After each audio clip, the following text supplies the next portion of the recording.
In this live stream, we're going to be answering your YouTube questions so that way you can grow an audience and make money doing what you love. If you're rewatching this live stream, in the description, there are chapters linked down below. You can scroll through, skip to any question within this live stream so that way you can get the answers you want instead of watching the full live stream as is. But we're going to jump right into it. I see a few people here were here earlier. We've got EJ, what is up? Mr. John was in the building. Hopefully you guys are going to come back here. And also Calenzo, I already have 1,000 questions. Yeah, you are here. Nice to see you. We're going to jump right into it. I did do a community post originally yesterday, and I had a few people ask some questions there. So what we're probably going to be doing is answering a few of the community questions first, and then we're going to be hopping into the stream.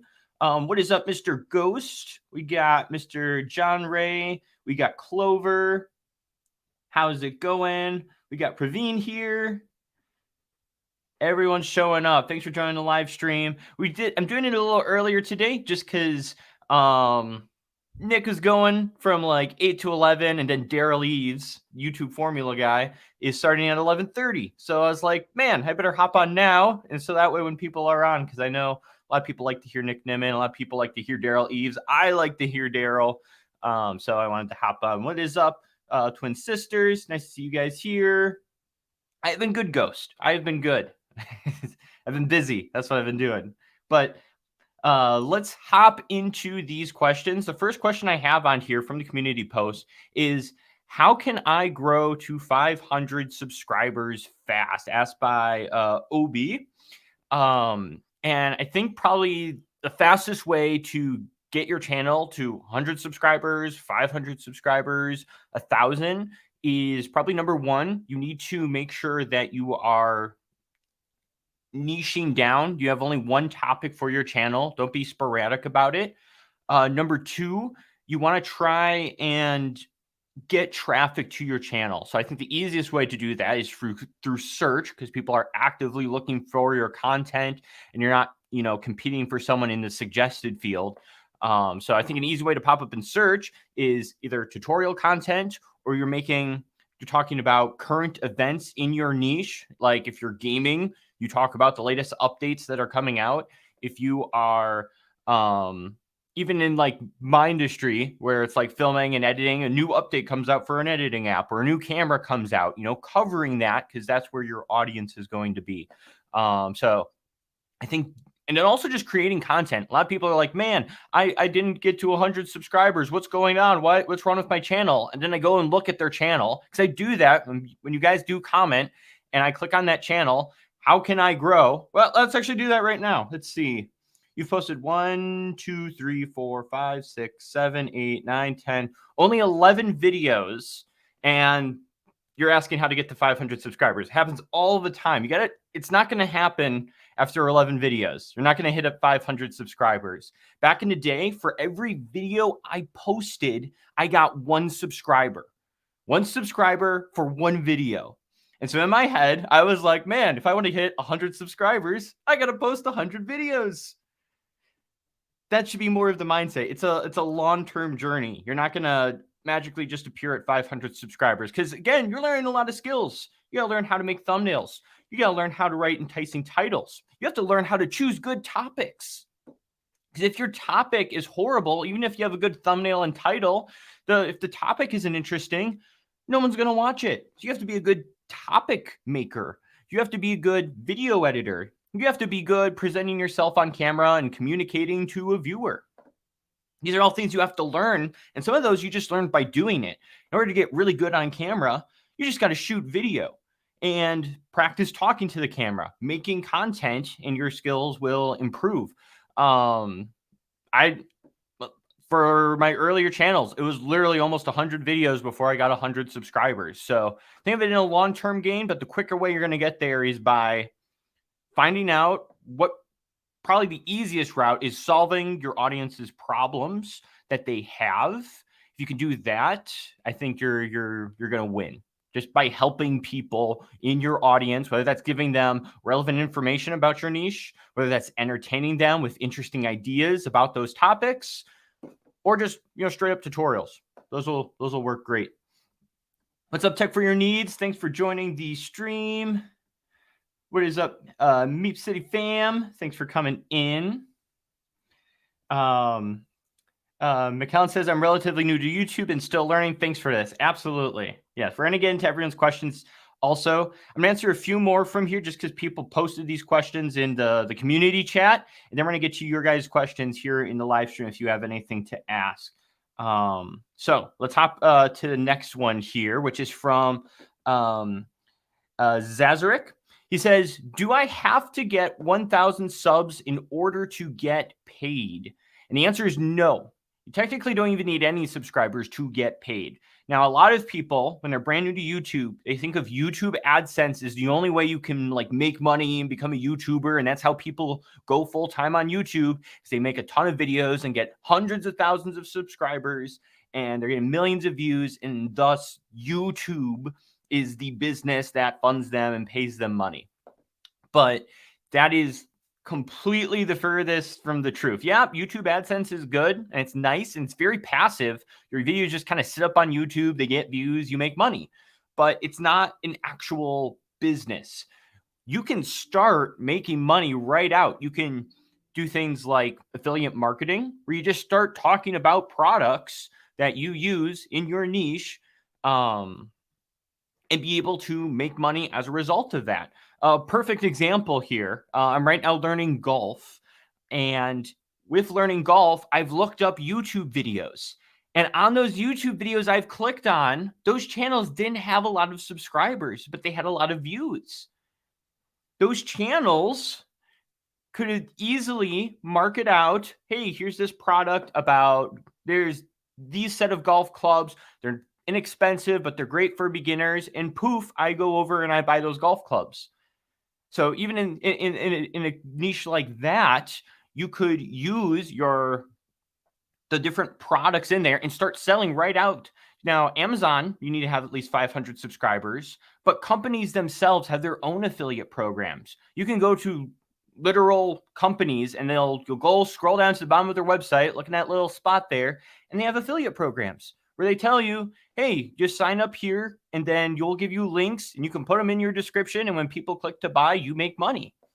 So you can sell those things. You can create your own digital product where you're selling a course, or you're selling a digital guide to help people in your niche. Even in gaming, I brought this up before, I think on the channel, even in gaming, you could just come up with a $10 guide to Fortnite.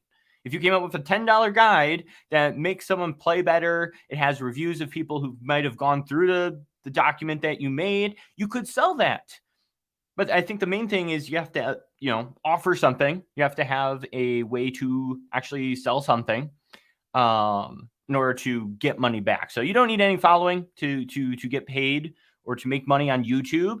You just have to create ways for people to pay you, whether that's buying stuff with from other companies with your special link, creating your own digital product. There's a lot of different routes you can go, but you definitely don't need a huge following to start making money on YouTube. Let's see here. Someone asked, what's the best free mobile editing app for gaming? Almost all the editing apps will work. All you need is something that allow you to do overlays. I use CapCut more often out of the free apps. So you could definitely use CapCut, and you're just putting they'll let you do mobile gaming videos. I do have videos on that I'm going to be coming out with, but I do have an older one that shows you how to make mobile gaming videos. Let's hop over to this side here just to see. We got the other Colin in the room. What is up, sir?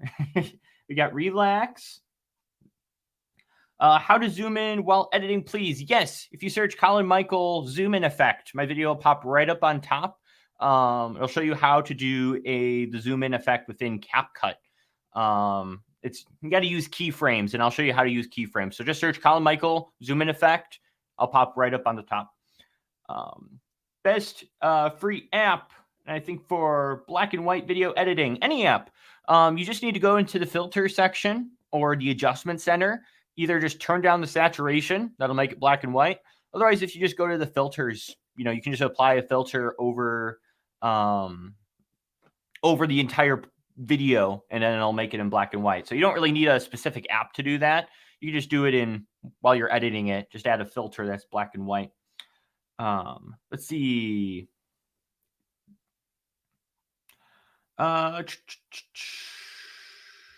Scrolling through here. How to do video behind text CapCut. Can you clarify a little bit what do you mean by video behind text? If you can maybe explain that a little more detail, I'll definitely go and put in the work and make that for you. I know the putting text behind like someone in a video, I kind of understand that concept a bit. But if you could clarify for that, I'd appreciate it. If I'm making a video for a specific audience, how do I get that audience to see it? Great question. So the way YouTube works is people come to YouTube, and YouTube recommends content to those people based on what they watched in the past, what they didn't watch in the past, what they searched for, what they've clicked on, how long they watch certain types of content, different things like that. Also subscriptions they'll recommend there as well. But basically, as you're watching YouTube, YouTube is putting you into different categories. They're like, yes, Colin, he watches golf videos, he watches finance videos, and he watches business videos. And then YouTube pays attention to what other groups of people are watching. So a lot of times what happens with my channel that I have is people watch a lot of my CapCut videos who are people who watch one CapCut video of mine usually watch a lot of my other ones. So YouTube is like, oh, this audience, these people who come to learn how to edit on their phone usually watch these other videos as well. And so YouTube will suggest them. So think of it in that sense. You know, YouTube's already trying to find out what group of people is going to enjoy your video the best. And you don't have to be super keyword specific with that. YouTube's already analyzing your video every single time. Probably an easy way you could do this is targeting search. So, you know, YouTube will suggest things, and that's very powerful. But I think search is the easiest way for anyone to get started on YouTube. Just try to make searchable content. So what you can do in your niche, if you're making for a specific audience, try to figure out what do they search for on YouTube. And you can also look at what other channels are they already watching? What are competitors doing? How are they making content?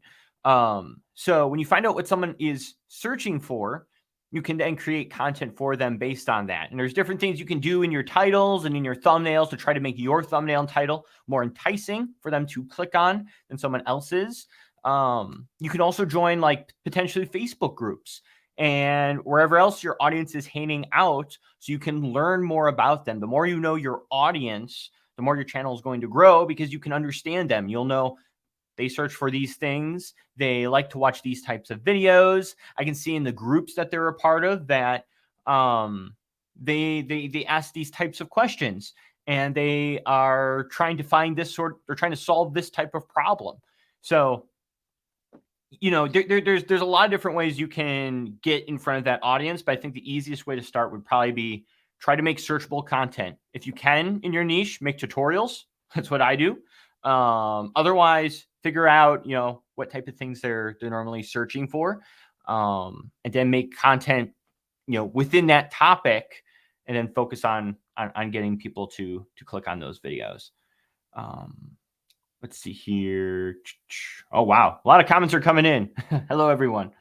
Can you do a tutorial on Vlog Now? Yes, I do have one up. It's an older tutorial on Vlog Now, but I'm going to be making an updated one soon. If you guys haven't been able to tell, I've been doing a lot of 2022 updates to a lot of the apps just because I have a new setup. It looks a lot more professional. You know, I have now the iPad on the screen that makes it look nice. So you'll be seeing a whole bunch of editing updated tutorials as I go through there, just so, you know, everything's clean and crisp and looks good. How do you make viral video? Depends how you define a viral video. If you're trying to go like a giant, you know, Mr. Beast super viral route, you know, it's kind of It's not my expertise there. But I would recommend if you can look up Paddy Galloway, Paddy, and then like how you think Galloway is spelled. If you type Paddy out, his name will probably pop up. He covers a lot of different channels and why they went viral, why they had success. A lot of great knowledge for people who are trying to make that more viral style content. But here's something else to consider too. Viral isn't the greatest thing in the world. Just because you get a ton of views, like I have 2 videos with over 1 million views on YouTube. It's pretty cool. It's pretty cool that, wow, 1 million people have watched me. This is so neat.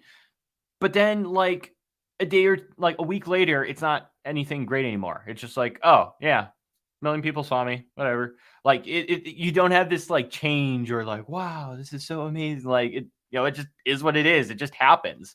So, you can try and aim for that viral content, but I guess it also depends what is like success for you on YouTube as well. So if it's like, why are you even attempting YouTube in the first place? Is it just so a lot of people can see you? Because if that's the case, TikTok actually might be a lot easier, because it's a lot more easier to go viral on TikTok than it is to go on YouTube. If the goal is to build a business, you don't want to make viral content. You just want to make content that attracts a community, that builds an audience that you can eventually help solve problems by selling to them. So depending on your goals, success might be different for you, and you might want to pay attention to that, versus just making one viral hit and happening, or like, oh, well, that happened. Well, now I'm done with YouTube. I made a viral hit. Like, it's really business centered. You should focus on building a core community of people, and viral content doesn't usually do that. Usually people come and then they go real quick. How long does it normally take to edit a YouTube video? It all depends on how complex the YouTube video is. Like some of my editing tutorials that I do, it only takes me like 2 hours, maybe 3 to edit them, just because they're very basic. I would just screen recorded my screen, and I'm just, cutting up the parts where I messed up, and then poof, it's done. There's not a lot of complexity to it. Whereas if there's a lot of different clips in there, it could take longer than that. So it all depends on what type of style content you're doing and how much work you put into it. I would think the more work you put in, though, the better. Because if you're adding more elements in there and B-roll and text, and you're really making it the best video possible, you're going to have the greatest chance of it doing well. Let's see.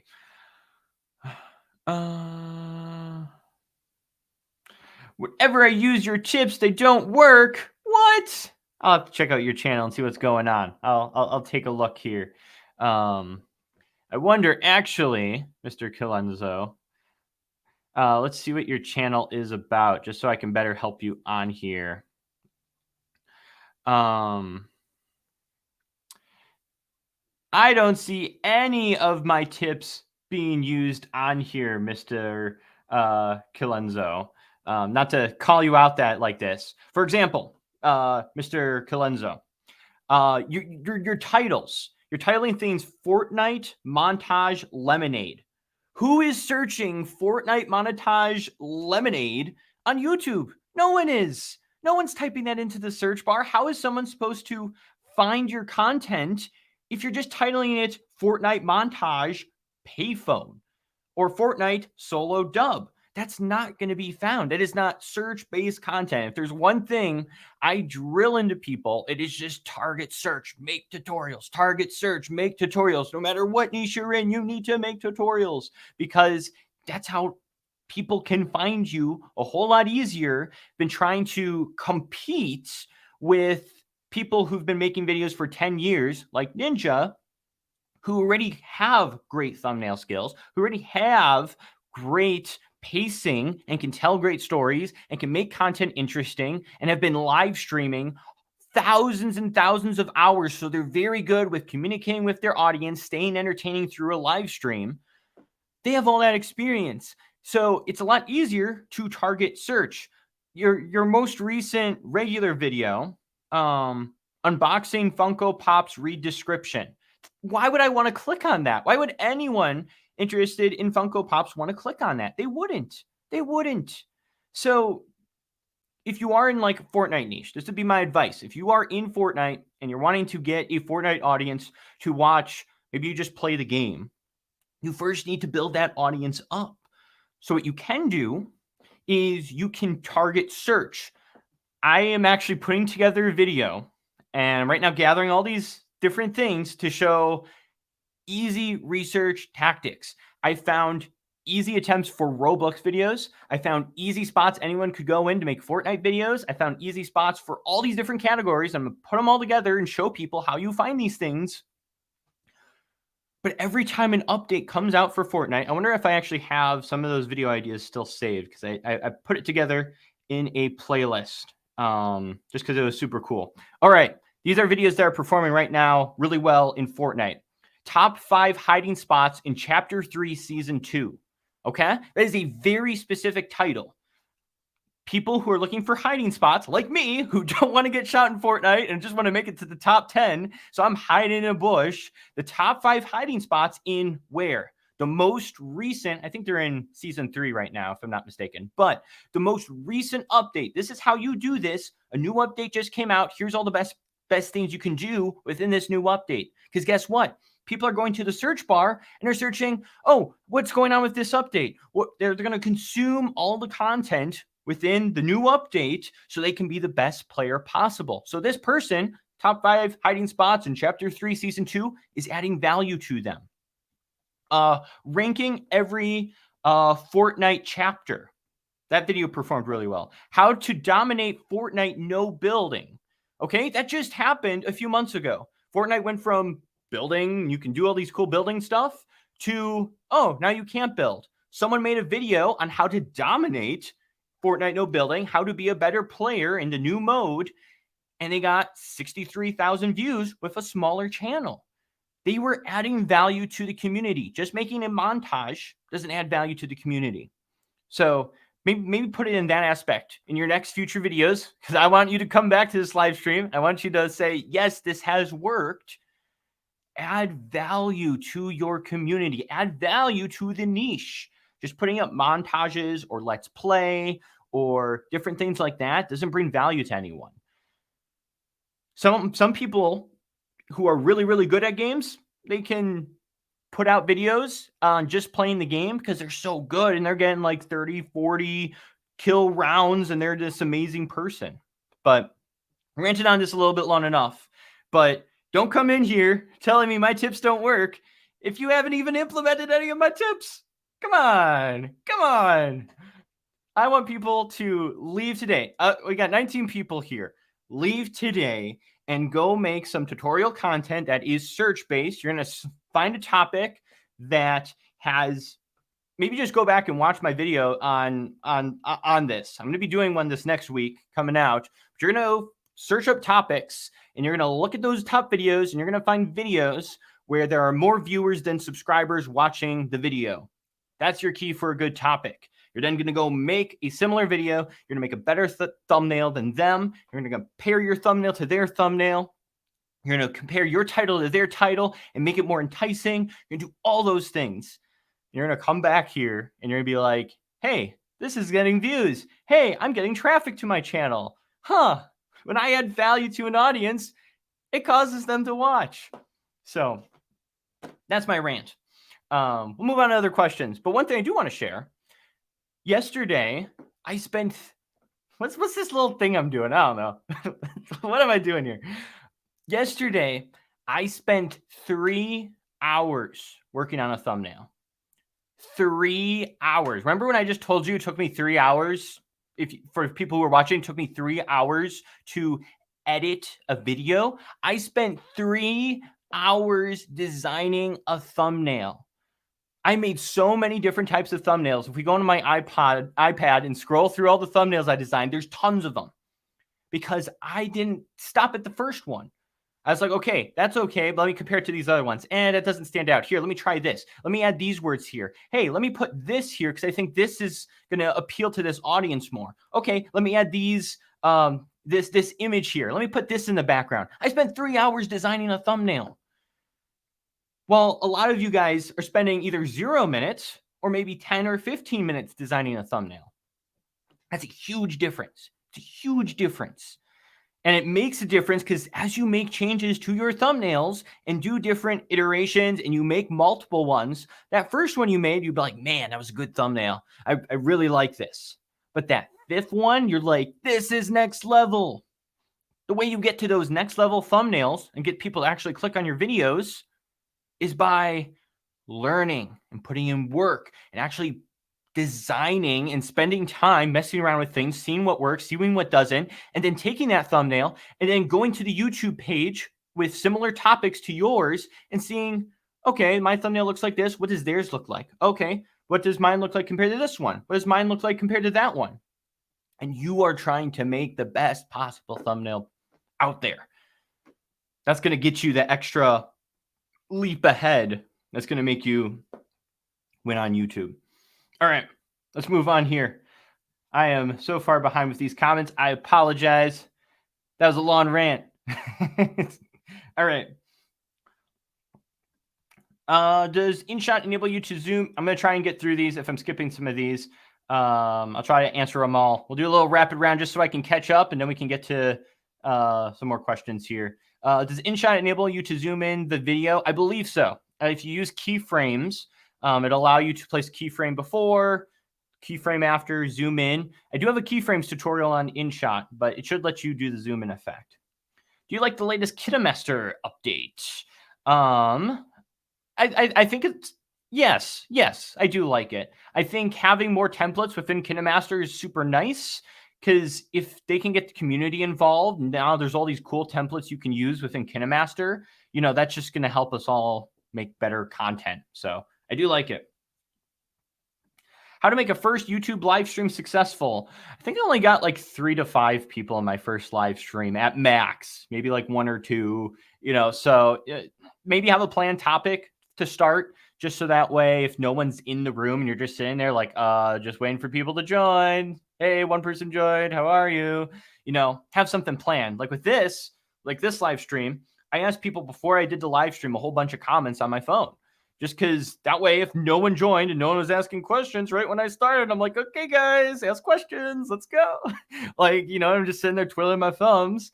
I have planned content. So it's like, oh, I already have a list of comments I can go through and I can answer that way until people join and actually ask questions. Or just have a planned idea out that you can do with your live stream. So that'll help probably. And that way, if people join, they're not forced to ask questions. They can kind of hang out with you. You can talk about whatever you're talking about, etc. When you are live, how do you display people's comments? So I am using StreamYard. Not sponsored yet, but StreamYard's awesome. They allow you, I have this whole chat on my computer here, and I can just click on a comment, and it makes it pop up and appear right on my screen. Super easy. But yeah, definitely recommended. It's super simplified live streaming software there. So that's what I use. It's all web-based too. So you just go on your computer, you kind of just search StreamYard, and they'll even let you stream for free too. So if you want to try it out, it's free. They'll have their little logo in the corner, but hey, you can try it out, put comments on the screen, and live stream out. So StreamYard, recommended. Definitely do it. My brother, do you have accounts on TikTok? I do. I believe it's Colin Michael YT, like YouTube YT.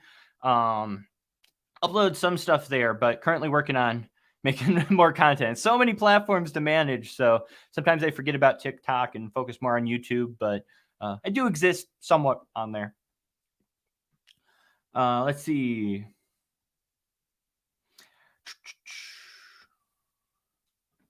Bruh, how to make a YouTube video.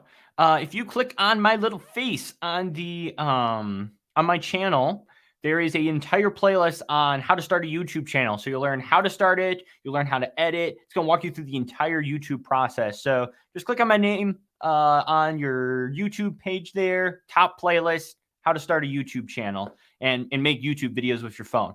Also how to speed or slow on a particular clip. In the editing software, I'll show you how to do that. There's actually a little speed icon that you can click on. You can speed it up, slow it down, do those effects. But that playlist will serve you well. Let's see here. Oh, no, it shot me to the bottom. Let's see. What is up, Edged? Shout out to people here. How's it going? Welcome, everyone. Thank you for coming. Second the request. Glad I answered that then. Catching up on some of these comments here. Boom. Last time I tried one of your tips, I got 110 subs. That's what I'm talking about. Let's take that in quotes and put it on my channel banner. I won't actually, not without your consent. But yes, I'm eventually, one of these days, I'm going to get like 5 of you. And I'm going to be like, all right, I'm walking 5 of you dedicated people, and I might actually do this in the next coming weeks. I'll take 5 people from this channel who are actually serious about growing their, I'm going to stop doing this. I'm sorry. If I do this again, everyone react in the comment section. I'm not allowed to do this. I keep doing this stupid hand gesture. You know me, I'm crazy with hand gestures. But I'm going to take probably in the next few weeks, potentially, I'm going to take like 5 people who are actually serious about YouTube, who actually want to grow their channel and are willing to commit time to doing this. I will literally walk with you and help you grow your channel. Just because I want to show people that what I'm saying is actually applicable. And I want to make sure it's applicable too. And I want there to be, hey, I told this channel to do this and they got this result. I told this channel to do this and they got this result. So keep an eye out for that. If you're one of those serious people, let me know. I want to help people grow on YouTube. And that's why I do these things. What is up, Mr. Ethan? Thanks for showing up. Nice to see you here. What is up, RDS? Nice to see you here. Oh, tech for your needs. Awesome comment here. Your thumbnail is your book cover or magazine cover art. Exactly. 100%. Because literally, like when you think about a magazine, when you go to the grocery store, I know I'm not the magazine target audience usually, but when you go to a store and you see a magazine hanging on the side there, their goal is to get people to click or to grab the magazine and open it up. So they put those super eye-catching things on there to cause people to grab the magazine because, oh, what happened to this person? What scandal's going on? Or they'll try to put interesting topics or stories in that front page to get people to go in and actually, take it, grab the magazine and purchase it. That's what your thumbnail literally is. It's how do we get people into our video? We got to make it enticing for that viewer to click. So you got to spend a lot of time making that. That's why I spend 3 hours on mine, messing around with it, changing things, adding things, taking things away, comparing it to the other competition. Because I want them to click on my video over someone else's. Ooh, how to make a thumbnail, like what website? Just like in the last video that I posted on my channel, I did a how to make thumbnails on your phone. I use Canva. I think that's the easiest route if you're just getting started. So yeah, Canva is a free app on iPhone and Android. You can also go to canva.com and design stuff there. I recommend the premium subscription just because you get access to all these different elements and different things like that. You can remove the background from your photos. It's pretty great. But go watch the video I just did yesterday, and it'll show you how to make thumbnails with Canva and that whole process. Ooh, this is a genius idea. We're all going to follow what Mr. John says. Put a Q in front of before your question. I'll go through a few of these and then I'm going to scroll to the Q questions. Usually these live streams are only 45 minutes to an hour. I don't keep them super long, just so that way it's easy for anyone to rewatch if they want. But if you do have a question, I'll try to get through a few more of these without the Q. We're going to take John's advice. Thank you, sir. Do a capital Q in the before your question there, and we'll hop through those. Then we'll probably wrap up the stream here. But it's up to a few more of these questions. Hey, 23 people here. We got 35 right now. Our record is 50 though. So if we get up to 50, that above 50, if we get to 60, 60 is our winning goal there. I was happy with 50, man. I'm happy with 30 of you here. Thank you for spending your Saturday lunchtime with me. Mason Plays is in. Nice to see you again. Thanks for coming in. Nice to see you. All right. Is it true? Is it true that if you use StreamYard on Facebook, they don't spread your live out because it's a third party? I've never heard of that before. I don't think that's the case from my understanding. I mean, I think Facebook just wants people on Facebook. So whether you live stream with a third party or not, it's not affecting Facebook and their revenue.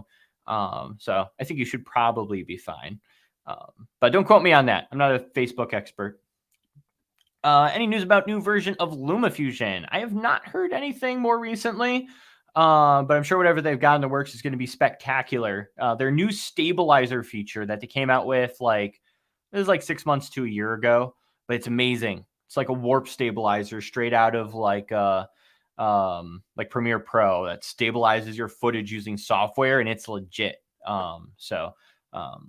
Whatever they got working, I know it's going to be awesome for video editing. This guy, Mr. Dummy Boys, asks, while editing gaming video like EXE, should I add a bunch of images / green screen vid or just 1 to 3 at max? And what about sound effects / background music? I don't like making tutorial vids. Well, if you do the gaming video stuff, I'm not sure what you're talking about with adding images or green screens. If you're talking about like just the video itself, I mean, I'm not in that niche, but you'd probably want to see what similar people are doing with those videos. I think you can use whatever you want to use. I think a lot of times those gaming videos are made more for entertainment based and people, laughing at them. So whatever you use in them to humor people or make it more interesting or funny, just go for it. I don't think there's a limit there. The one thing you will have to get, down really well is a good thumbnail and a good title that's going to cause people to click. Sometimes those videos don't have the greatest thumbnails, but you want to make sure then at least the title's interesting enough that people click on it. So that way it actually, goes off and takes off and whatnot. Hey, from the Philippines. I know it's late there, so thank you for being here. I know when I do these at 8, it's a lot earlier over in the Philippines, but with Nick Nimmin live streaming from 8 to 11, I figured I should start right after his. So that's why I started this one a little bit after 11. But thank you for being here. Appreciate it. I know it's late. What do you do if you get stuck at a certain number of subs? I would, if you're stuck at a certain amount of subs, take a look and see if you're even getting views on the channel at that point too. And also if your channel has a very specific value proposition. So what you can do is you can make your video and then halfway through, once you've added value or you've entertained someone or done all those things, say something like, for more content like this, be sure to subscribe, or something to those extents. So after they get value, you can then ask for the person to subscribe, and let them know that you make more content like this. So that way they're like, oh, that's a reason to subscribe, so I can see more of what this person's doing. So I would probably try that. But it also could be just people aren't finding your videos at this point, and that's why the subscribers aren't moving at all. Because for me, 100,000 views was 1,000 subscribers. So as I got more views on my channel and continue to get more views, it just equates to subscribers. So that could also be the case too. But there are people who get tons of views and just don't get subscribers. So make sure you're giving people a reason to subscribe, but do it halfway through, not at the beginning. Mr. Anthony Locke is in here. Boo, boo. I'm sorry, Anthony. Nice to see you here, Anthony. Thanks for showing up. All right. Let's see. Scrolling down. Here are those cues. Let's go. Awesome people. That's right. If you have questions, put that cue in front of the way and I'll see it here. We're going to wrap it up here. It says I'm at 39 minutes, which I don't. Yeah, I guess I started a little after 11, so that makes sense. But let's answer some of these questions. Question number 2. My impressions dropped overnight despite great click-through rate and average audience retention. Why? So impressions just in the more like scientific way of like impressions, I don't know, is like an impression is how many people saw your topic, title, and thumbnail. So there could be a lot of things that influence why someone is not seeing it as much. I've seen people who have like 20 impressions, like a 50% like click-through rate and like good audience retention. And they're like, what's going on? And it could be that it's just not suggestible at the time.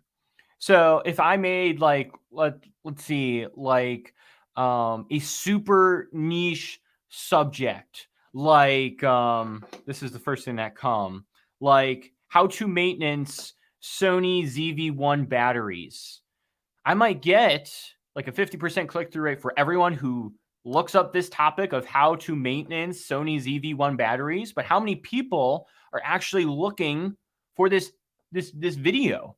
Probably not a lot of people. There's not a lot of people YouTube can serve this to, other than the people probably searching for it. So I might have the amazing click-through rate, amazing audience retention because I'm serving the people who want this information. But if there's not a large audience interested in this information, then it's just not going to perform. I'll remain with a high click-through rate. Another example, my how to add music in CapCut video has a 20% click-through rate. 1 in 5 people click on that video, which 20% is huge. That's a giant click-through rate. So if 1 in 5 people are clicking on my video, like, why isn't this going out to millions of people? Well, it's because it's only really being served to people. YouTube knows that the only people who really want to watch this video are people who want to learn how to add music to CapCut. And so usually all my traffic comes from search when people put that in and then they click on the video. And that's how I maintain this high click-through rate. So usually impressions are usually a result that's just not getting out to a lot of people. And it's usually because it's very, very niche and YouTube just doesn't know where it's really going. So ways you could improve that. If it is a video that has broad appeal, make sure your title is clearly and accurately describing your video. I'm not a big keyword person and stuffing keywords in, but title does affect how YouTube, where YouTube puts your video.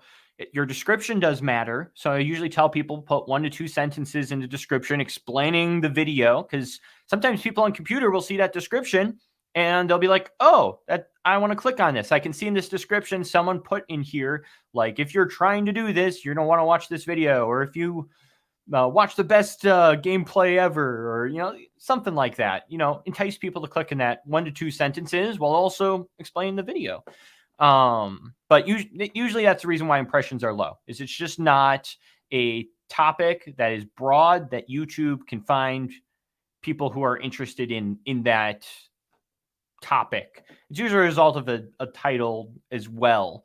It's just YouTube's like, okay, where do we put this with this title? Who does this actually go for? So yeah, that'd be my thoughts. That's usually why impressions are low, is just people aren't seeing the topic. And it's usually because the topic doesn't have super broad appeal, or the title doesn't have very broad appeal. But yeah. What is up, Mr. Tactic J? I like your picture. Welcome back. I do remember you. We answered the stuck at subscribers one. I will announce it later on, probably in a few weeks. But I'm not fully sure how I would do it, or if I'm going to fully do it. But I will let you all know if I do go through with it.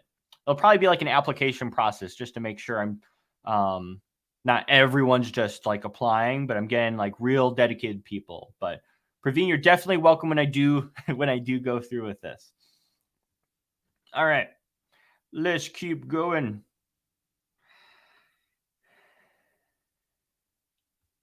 Got knocked off the questions section. There we go. Hey, Colin, I was wondering what to do to make the future presentations for my school stuffs and all more likable and more interesting. Interesting. Very good question.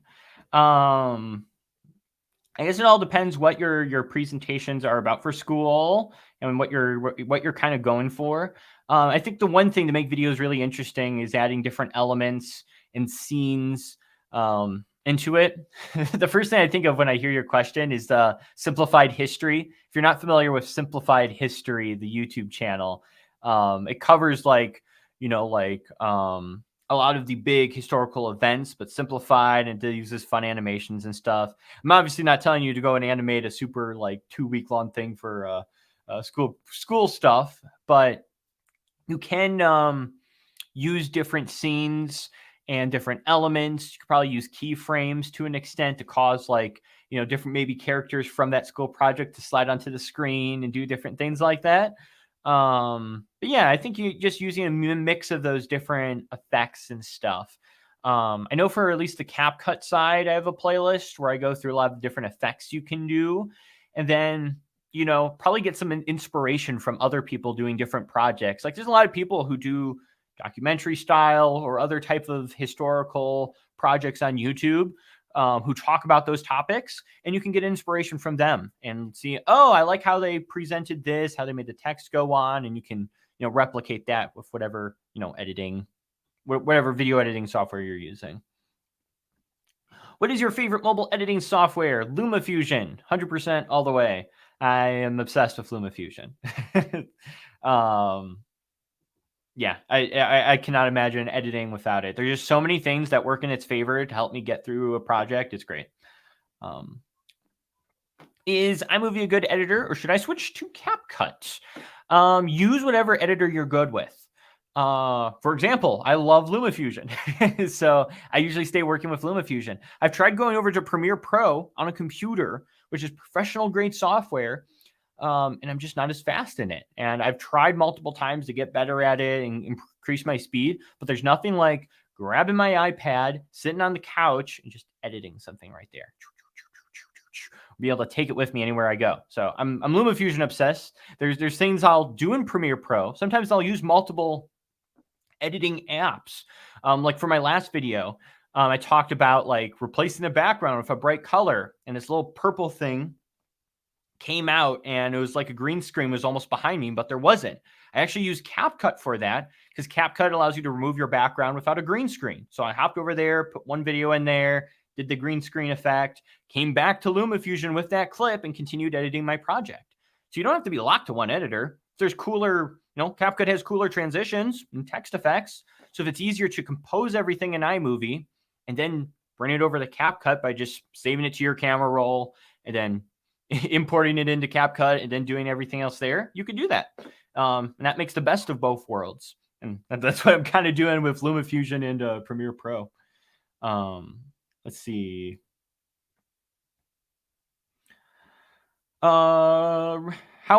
Besides how important thumbnail is that about, I don't fully understand this question. How important thumbnail is that about the title of the video? My guess is you're just wondering how important thumbnail and the title are. Besides how important thumbnail, what about the title of the video? Maybe that's what you're saying. What about the title of the video?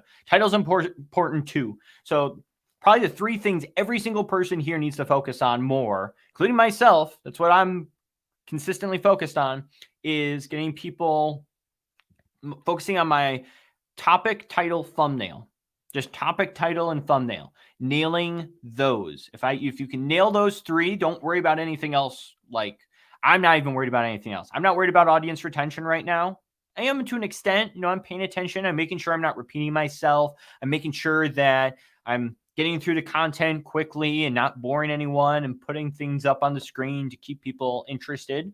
But I am way more focused on getting people to click on my videos, because from what I've seen from my channel, I have successful videos with great click-through rates and bad audience retention. And that's just what I've seen. So based on that experience, I focus more on getting people to click. And besides, a lot of times we make really great videos and then just no one watches them because no one clicks. So if there's anything to spend more time on, yeah, it's choosing a topic.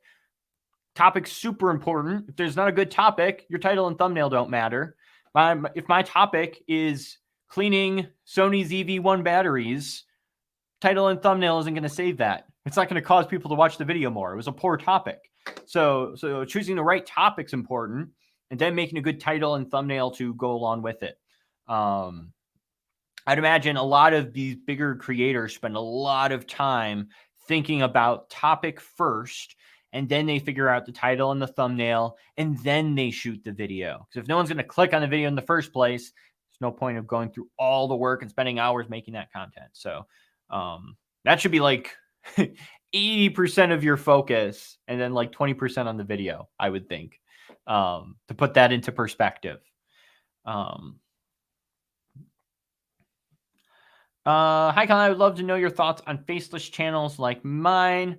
Can't hop over to it right now just because I'm trying to jump through the last questions here. But faceless channels are great.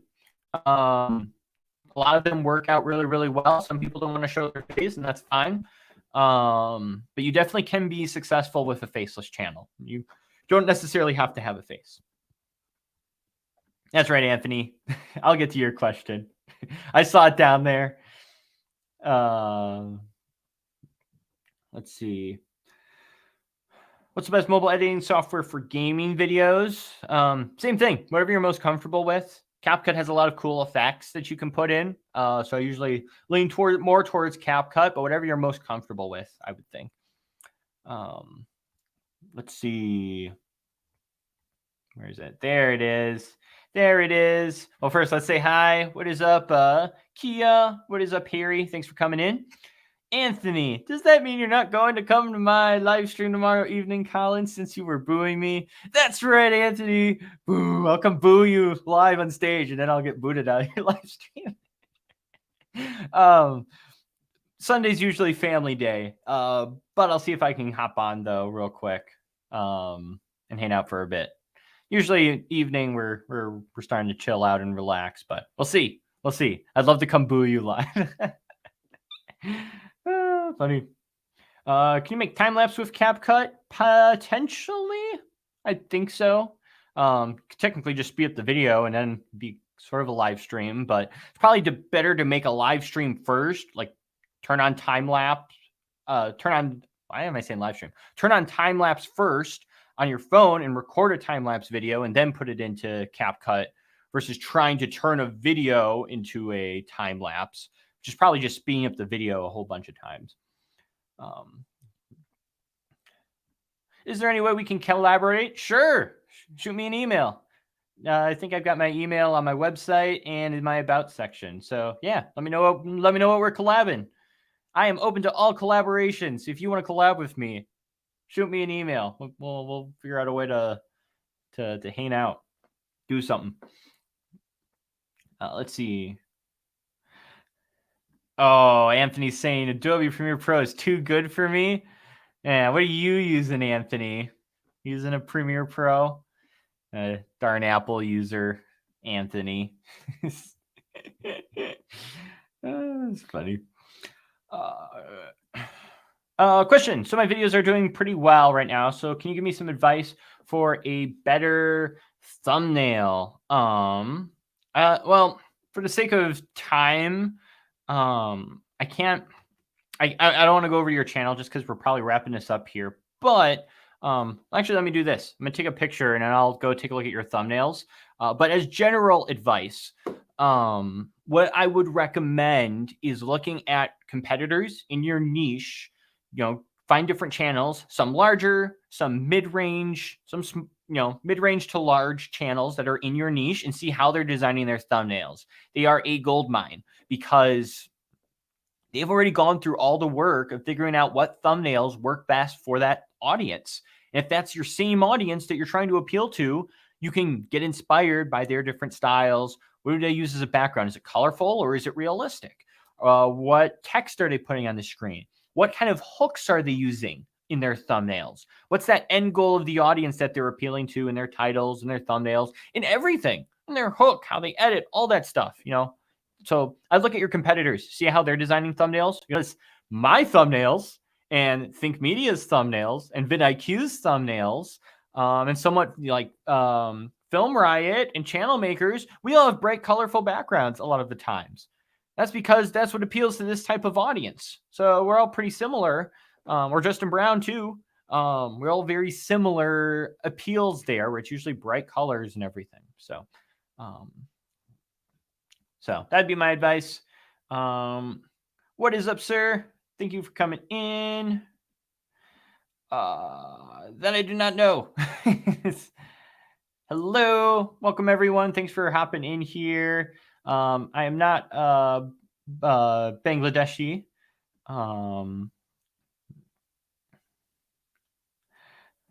Hey, Tech for Your Needs live stream is Monday. Hey, if anyone here wants to go check out Tech for Your Needs live stream, he's doing it Monday. Shout out to Tech for Your Needs.